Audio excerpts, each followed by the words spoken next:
Hollywood once celebrated Lee Majors and Farrah Fawcett as the epitome of a perfect couple, their very presence suggesting an eternal love affair. Yet behind their dazzling public image lay a narrative far more tumultuous than any on-screen drama. It was a story woven with the quiet desperation of nights spent in solitude, punctuated by the phantom echoes of Farrah's slumbering whispers of another man's name, a man who was, tragically, Lee's closest confidant. When the unvarnished truth finally surfaced, Lee's reaction was not one of fiery outburst, but a silent, dignified retreat. He simply gathered his belongings and departed a mansion once alive with shared joy. Farrah's subsequent attempts to reclaim him proved futile. The bridge had irrevocably collapsed. What profound revelations did Lee Majors eventually share about Farrah Fawcett? And what were the specific circumstances surrounding their union that so captivated and scandalized the public? Long before their names became synonymous with stardom, Lee Majors and Farrah Fawcett were ambitious young actors navigating the competitive landscape of Hollywood. Lee, even then, possessed a nascent fame, his rugged persona, piercing gaze, and understated confidence attracting the attention of casting directors. He wasn't overtly flamboyant, yet he possessed an undeniable magnetism that commanded notice. Following his impactful role in The Big Valley, he was recognized as a burgeoning star, the very archetype Hollywood consistently sought. Strong, principled, and possessing an intriguing unpredictability. Farrah, on the other hand, exuded a different kind of radiance. Hailing from South Texas, she brought with her a warmth, a sun-kissed smile, and an effervescent energy that could illuminate any space she entered. She arrived in Los Angeles with little more than a single suitcase and a fervent dream, yet her striking beauty quickly caught the industry's eye. Their paths first crossed at a social gathering in the late 1960s. From their initial encounter, Lee felt an undeniable pull, recognizing in Farrah a woman who could profoundly stir his soul. Their connection was immediate and intense, blossoming into an inseparable bond. Lee became her constant companion, affectionately nicknaming her Sunshine Girl, while she playfully referred to him as the man who blushes when he lies. During this period, they were widely regarded as Hollywood's quintessential golden couple. Their union in 1973 was a picturesque fairy tale wedding sealed with a vow to protect each other against any worldly adversity. Lee's portrayal of Colonel Steve Austin in The $6 Million Man catapulted him to national hero status, his likeness adorning lunchboxes, magazine covers, and children's toys. Simultaneously, Farrah, in a remarkably short span, transformed from a shampoo advertisement model into a global beauty icon. Her iconic red swimsuit poster achieved millions in sales, becoming a fixture in countless college dormitories and solidifying her status as America's golden-haired goddess. However, beneath this veneer of unparalleled success, a profound personal tragedy was unfolding.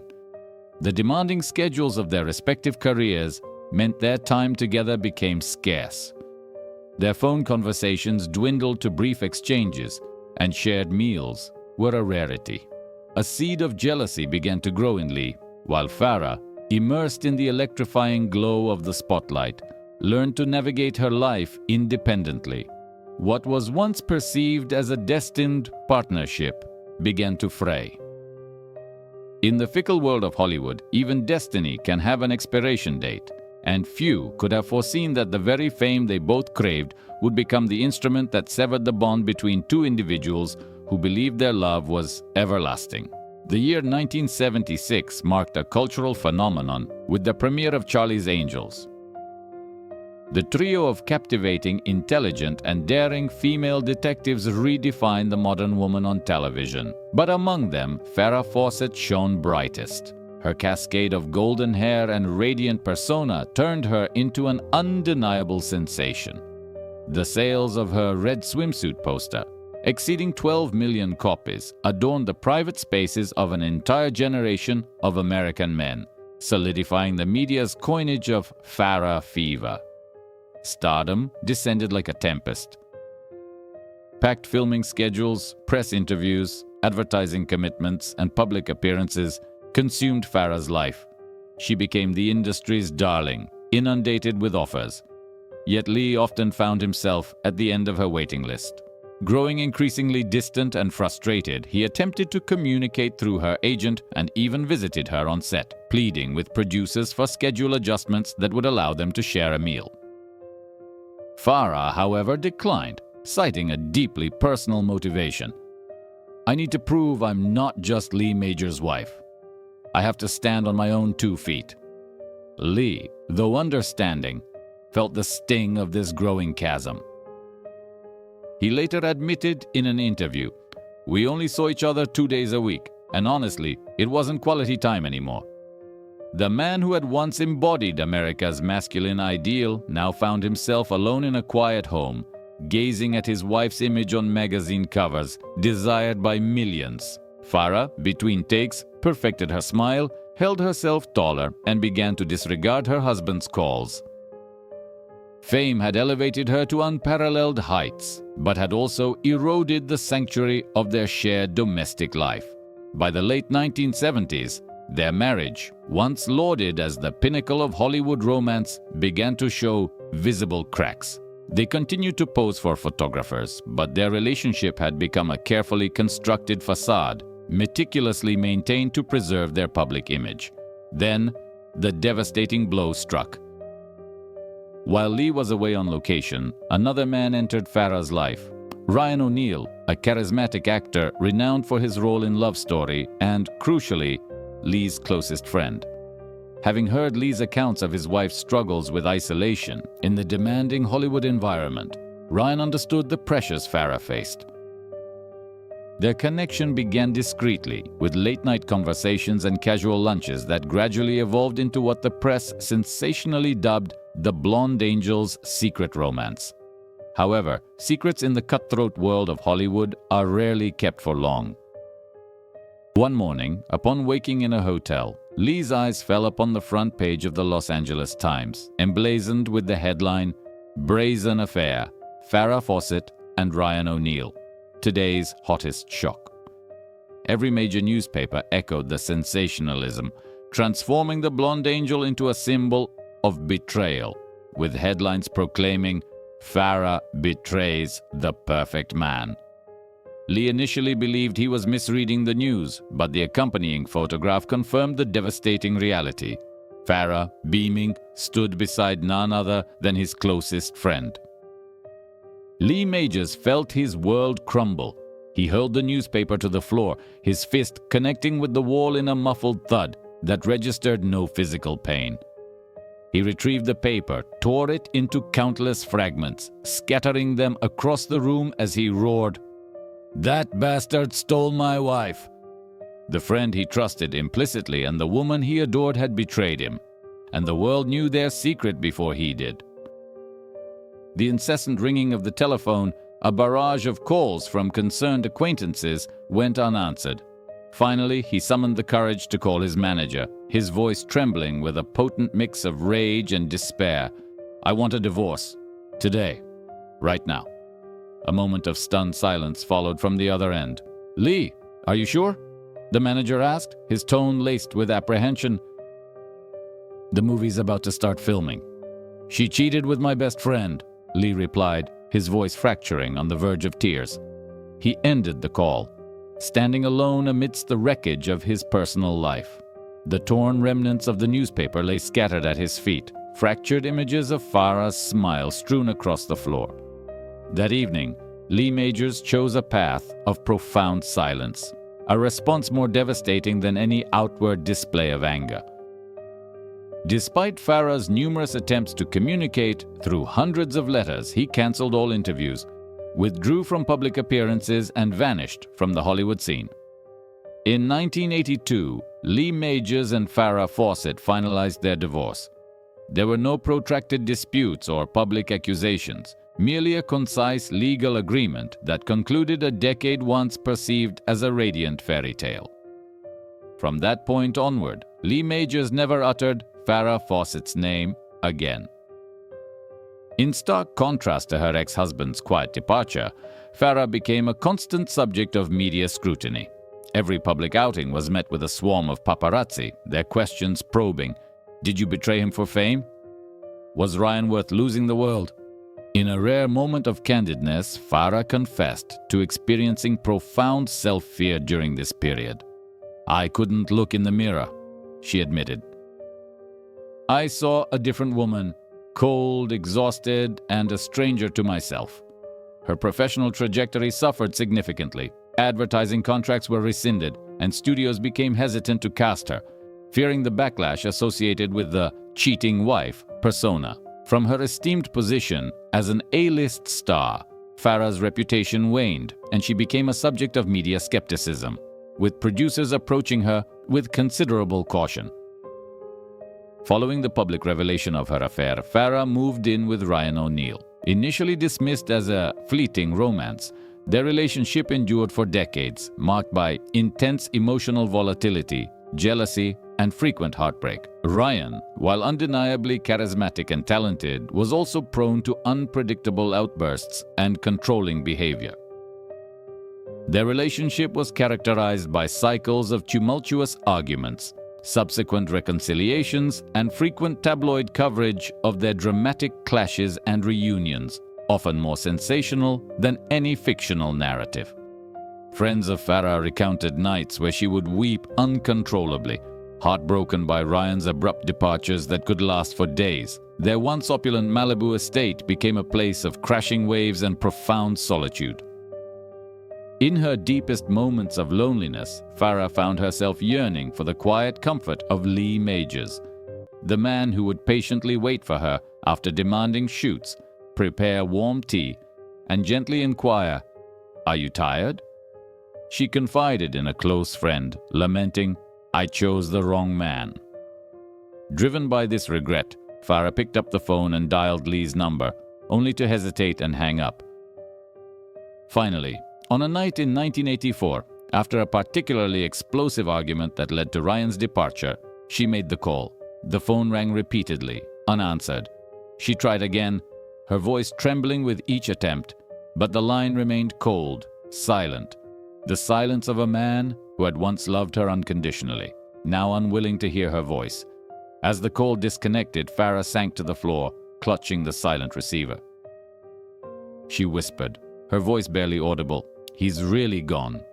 In 1985, she gave birth to her only son, Redmond O'Neal, yet this new life could not salvage her relationship. Redmond grew up in a volatile environment, witnessing frequent police interventions and later succumbing to addiction. Farrah once reflected, "I traded everything for love, but sometimes love isn't enough to keep you sane," a sentiment that would linger as a profound regret throughout her life. Following their highly publicized divorce in the early 1980s, Lee Majors deliberately receded from the public eye. He authored no memoirs, granted no interviews, and offered no public recriminations. While the world continued to discuss Farrah Fawcett, the legendary blonde angel, Lee maintained an almost complete silence, leading many to believe he had left the country. When questioned about whether he ever watched Charlie's Angels, the very show that propelled Farrah to superstardom, Lee offered a melancholic smile and responded, "I can't. It's too painful to watch someone I loved, knowing she's no longer mine." While Farrah navigated the constant glare of media attention, frequently photographed with Ryan O'Neal, Lee chose the diametrically opposite path. He abandoned the red carpet, sought refuge in a quiet suburban existence, concentrated on his work, and nearly disappeared from the entertainment industry altogether. In the early 2000s, a mutual acquaintance attempted to facilitate a reunion. "Farrah wants to see you just to talk," the friend conveyed. Lee paused for a few moments before responding tersely, "I don't want to go back." Some doors, once closed, are best left that way. When news of Farrah's cancer diagnosis emerged in 2006, Lee Majors remained silent. He sent no messages of support, made no visits to the hospital, though family members reported that he quietly followed the developments from afar, without comment. In 2009, upon Farrah's passing, Hollywood was steeped in collective grief. Ryan O'Neal openly wept on camera, and fellow stars sent floral tributes. Lee Majors, however, offered only a brief formal statement. Farrah was a special woman. I wish her peace. No flowers, no public appearance, no public display of tears. Perhaps this profound silence, devoid of animosity, nostalgia, or performance, represented the most authentic farewell Lee Majors could offer the woman who had once captivated the world and irrevocably shattered his heart. Time gradually helped Lee Majors find a measure of peace he believed was lost forever. In 2002, he married Faith Cross, a gentle woman who embodied a stark contrast to the clamor of Hollywood.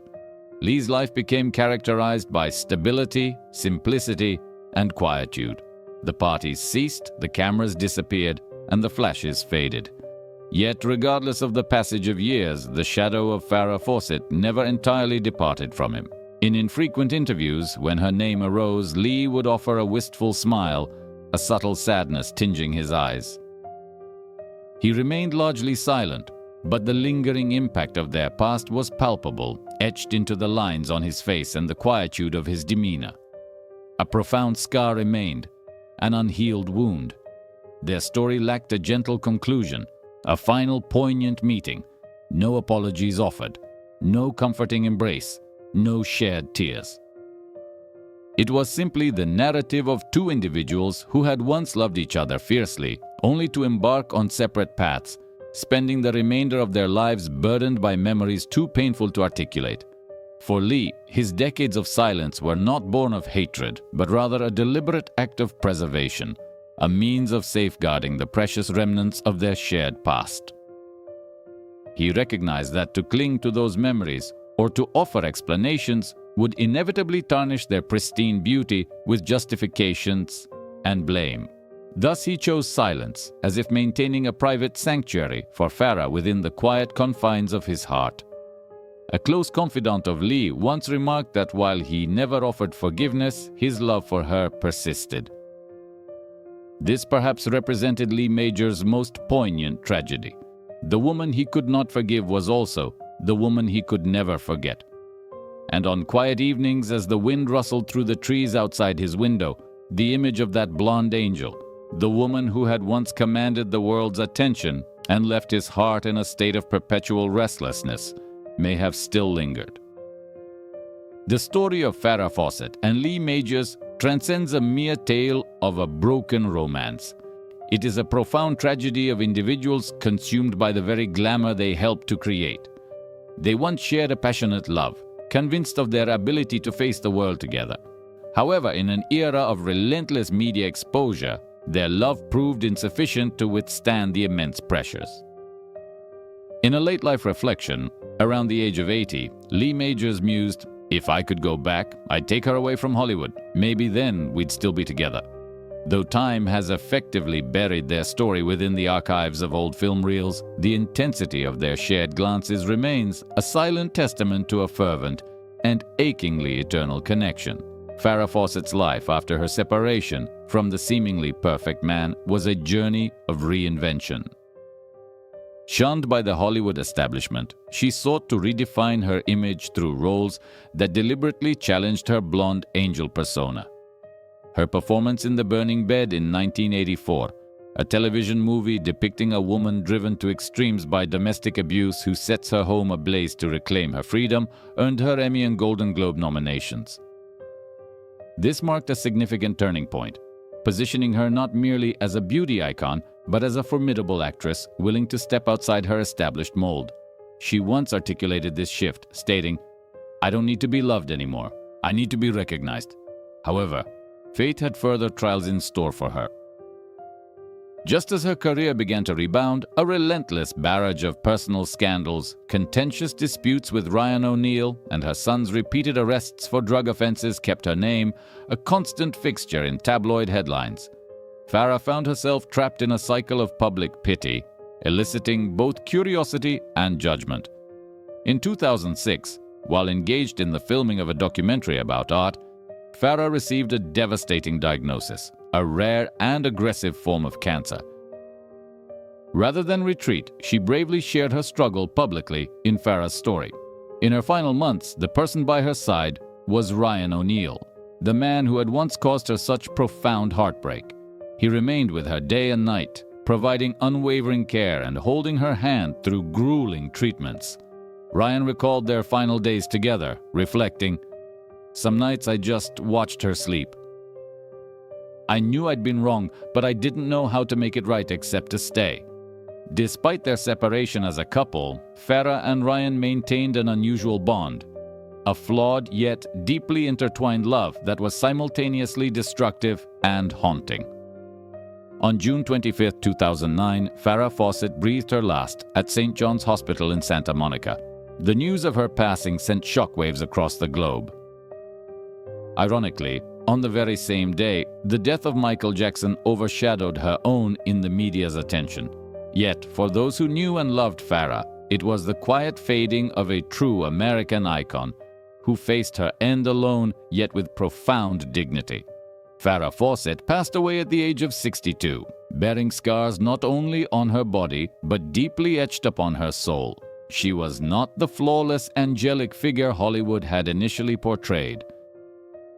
She experienced betrayal, inflicted hurt, endured falls, and demonstrated remarkable resilience in rising again. In a poignant final interview, she expressed, "I'm not afraid of death. I'm only afraid people will remember me for my mistakes, not for living true." Perhaps it was this very courage, this unflinching willingness to confront fame, love, sin, and death that cemented her status as an icon. And though Lee Majors never extended forgiveness, and Ryan O'Neal never truly transformed in the public eye, Farrah Fawcett remained the woman who dared to love, to lose, and to live authentically in a world often characterized by pretense. Her iconic 1976 red swimsuit photograph continues to adorn millions of walls across America, serving not merely as a symbol of beauty, but as a poignant reminder of a woman who paid a profound personal price for the sake of her freedom. Reflecting on Lee Majors' remarkable career trajectory, it's essential to acknowledge his origins. Before achieving global recognition as the $6 million man, Lee Majors was an orphan from Kentucky. Born Harvey Lee Yerry in 1939, tragedy struck early in his life. His father perished in an accident, and 2 years later, his mother was killed while en route to her workplace. Lee was subsequently adopted by relatives and raised in Middlesbrough, a town enveloped in the harsh realities of coal mining.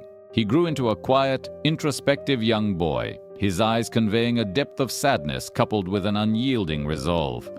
He once shared, "I learned not to rely on anyone. To survive, I had to be stronger than any pain." During his teenage years, sports offered him a vital outlet. He excelled as a football player in high school and subsequently secured a full scholarship to Eastern Kentucky University. Many anticipated his future lay in the NFL, America's premier football league. However, in 1959, a severe spinal injury sustained during a devastating collision abruptly ended his athletic aspirations. Bedridden for months, Lee immersed himself in literature and film, harboring dreams of a world far removed from his own, Hollywood. Upon his recovery, Lee relocated to Los Angeles with a meager $200 and a handful of amateur headshots. He possessed no industry connections, no agent, and no formal acting training. Yet Lee possessed an attribute highly valued in Hollywood: authentic masculinity. He worked various manual labor jobs and as a driver before enrolling in acting classes at the Estelle Harmon Actors Workshop, a renowned institution that also nurtured talents like Burt Reynolds and Clint Eastwood. His significant breakthrough arrived when he was cast as Heath Barkley in the seminal television series The Big Valley, which aired from 1965 to 1969, alongside the legendary Barbara Stanwyck. The character of Heath, an illegitimate son from humble beginnings striving for recognition, seemed tailor-made for Lee Majors. Audiences were captivated by his steady gaze and quiet intensity. From an unknown figure, Lee ascended to become America's beloved television star, a symbol of the genuine, strong, and honorable man. Barbara Stanwyck famously remarked about him, "Lee Majors doesn't need to act. He just stands there and people believe." In 1973, Lee was cast as Colonel Steve Austin in The $6 Million Man, a pilot rebuilt with advanced bionic technology, endowing him with superhuman strength in his arms, legs, and enhanced vision. The show's subsequent global cultural impact far exceeded initial expectations. The iconic theme music, the distinctive beep-beep sound accompanying Steve's use of his extraordinary abilities, and the memorable slow-motion leaps over obstacles became indelible symbols of the 1970s. At its zenith, between 1974 and 1978, The $6 Million Man was broadcast in over 70 countries. His likeness was ubiquitous, appearing on dolls, lunchboxes, comic books, and posters, solidifying his status as a national hero and an icon of courage and futuristic innovation. Yet beneath the veneer of extraordinary success, Lee Majors experienced profound loneliness. His demanding filming schedule, often extending to 14 hours daily, left little time for personal pursuits or for his young wife, Farrah Fawcett, who was concurrently striving to establish her own career. Lee once confessed, "I lived like a machine. They turned me on when they needed a hero, then shut me off when I was tired." The relentless physical and emotional strain contributed to a growing emotional distance, particularly concerning Farrah, who was herself ascending to global icon status. While Lee was at the pinnacle of his fame with The $6 Million Man, Farrah entered her golden era with Charlie's Angels in 1976. Together, they became America's most influential couple, but the relentless pursuit of fame ultimately drove them apart. Following their divorce, Lee Majors largely withdrew from the media spotlight. He sold his Beverly Hills mansion and relocated to Florida, embracing a quiet existence and accepting only those film projects that genuinely interested him. However, destiny had one more significant chapter in store. In 1981, he made a triumphant return with The Fall Guy, portraying Colt Seavers, a stuntman with a penchant for bounty hunting. The series achieved immense popularity, running for 5 seasons and re-establishing Lee's presence in the hearts of audiences. Yet he was no longer the eager newcomer of the 1970s. Lee began to accept more understated roles, making notable guest appearances in shows like Walker, Texas Ranger and Ash vs. Evil Dead. These appearances were not solely based on his acting prowess, but also on his status as Lee Majors, a living testament to a bygone era of stardom. Today, when Lee Majors is mentioned, many recall the indelible image of Steve Austin running in slow motion across a field, accompanied by the swelling theme music and the iconic on-screen declaration, "We can rebuild him." We have the technology. This was more than just a memorable line. It embodied the philosophy that guided much of Lee Majors' life. He experienced numerous transformations, akin to being rebuilt multiple times. From an orphaned child to a promising athlete. From an athlete to a celebrated actor. From a heartbroken husband to a man quietly rediscovering his own identity. His journey serves as compelling evidence that true strength is not measured by physical prowess or public acclaim, but by the resilience to rise after experiencing profound setbacks. In 2023 at Comic-Con in San Diego, Lee Majors appeared on stage, his hair silver, his voice warm, and his smile as engaging as ever. Thousands rose to their feet in applause, with one fan exclaiming, "We love you, Steve Austin." He offered a gentle smile and a nod, responding softly, "Thank you. But today I'm just Lee." Unassuming and understated, Lee Majors remains an enduring icon of an era when heroes did not require capes or elaborate special effects, but rather a steadfast gaze and an honest heart. He once remarked, "I never thought I'd be a legend. I just tried to live decently, act true, and love true." Now in his 80s, he resides peacefully with his 4th wife, eschewing lavish mansions, constant media attention, and the inevitable scandals that often accompany fame. Each morning he tends to his garden and occasionally watches an old DVD of The $6 Million Man, though only for a few minutes. He remarked, "My viewing is brief. The individual on the screen is no longer me."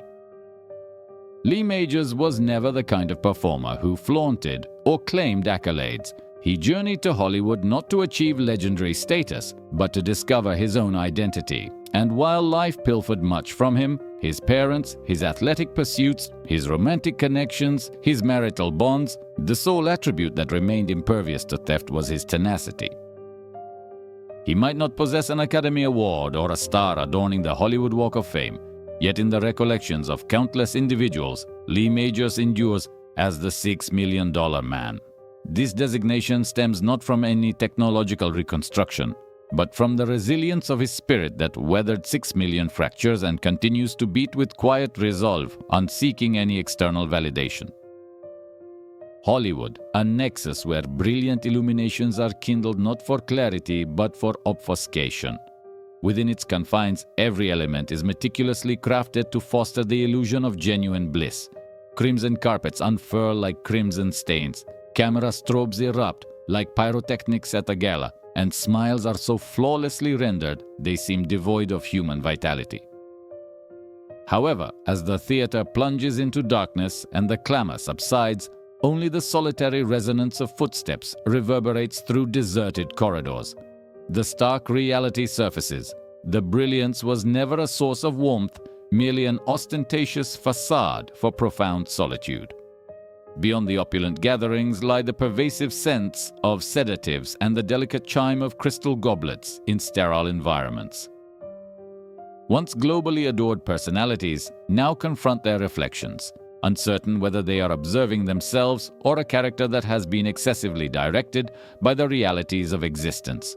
They consume alcohol to find slumber, and then consume more to obliterate the memory of their prior indulgence. Each dawn presents a new challenge in feigning cheerfulness, their spirits as frayed as a costume after a protracted performance. The allure of Hollywood renown is not born from radiance but from obscurity. It is sustained by an incessant weariness, a pervasive dread of obsolescence, and an overwhelming yearning for perpetual remembrance, even if only as an inscription on a memorial. The icons we revere are not complete individuals, but souls who made the ultimate sacrifice, their liberty, their serenity, and at times, their very selves. And when the final spotlight bathes that visage, the audience perceives a dazzling countenance, but Hollywood witnesses a spirit consumed by its own conflagration. For within this realm, aspirations are not realized. They are enacted relentlessly until the performer exhausts their capacity for even a flicker of joy.